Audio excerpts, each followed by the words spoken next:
Hello friends, आज हमने संविधान की प्रस्तावना की क्वेश्चन आज हमने लिए हैं। तो आइए हम देखते हैं इन क्वेश्चन को। आज का हमारा क्वेश्चन है, भारतीय संविधान के किस भाग को उसकी आत्मा की संज्ञा प्रदान की गई है।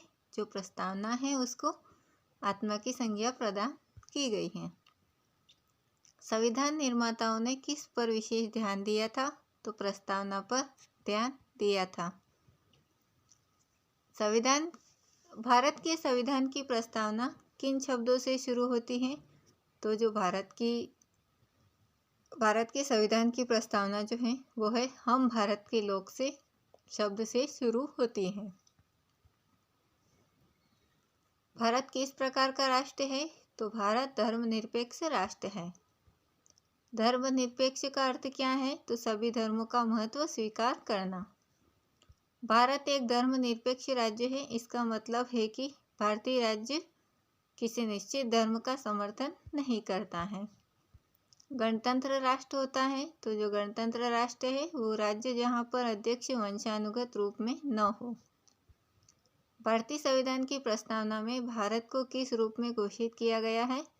तो एक प्रभुत्व संपन्न समाजवादी धर्मनिरपेक्ष प्रजातांत्रिक गणराज्य के रूप में घोषित किया गया है। भारत एक गणतंत्र है, इसका क्या अर्थ है। तो इसका अर्थ है भारत में वंशानुगत का शासक नहीं है। कौन सा शब्द भारत के संविधान की उद्देशिका में नहीं है। तो जो लोक कल्याण शब्द है वो भारत की संविधान की उद्देशिका में नहीं है। कल्याणकारी राज्य का उद्देश्य क्या है। कमजोर वर्गों के कल्याण का प्रबंध करना। भारत को एक गणराज्य मुख्य रूप से माना जाता है क्योंकि राज्याध्यक्ष का चुनाव होता है। भारतीय संविधान में समवर्ती सूची किसके संविधान से ली गई है। तो ऑस्ट्रेलिया से ली गई है। भारत में लौकिक सार्वभौमिकता है क्योंकि संविधान की प्रस्तावना प्रारंभ होती है। तो ये जो है हम भारत के लोग शब्दों से प्रारंभ होती है। भारतीय संविधान की प्रस्तावना में जिन आदर्शों एवं उद्देश्यों की रूपरेखा दी गई है उनकी आगे व्याख्या की गई है।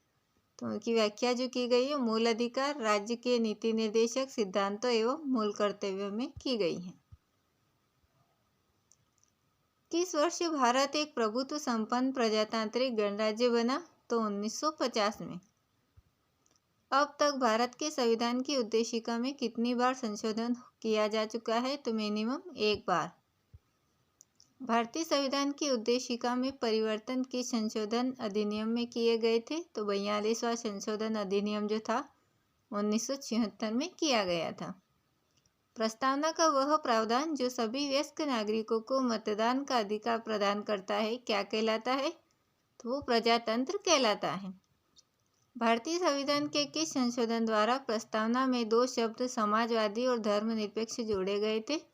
तो 42वें संविधान सभा में।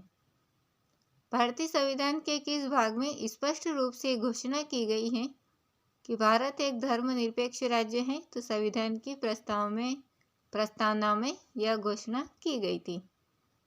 भारतीय संविधान की प्रस्तावना के अनुसार भारत के शासन की सर्वोच्च सत्ता किसमें निहित है। तो जनता में निहित है।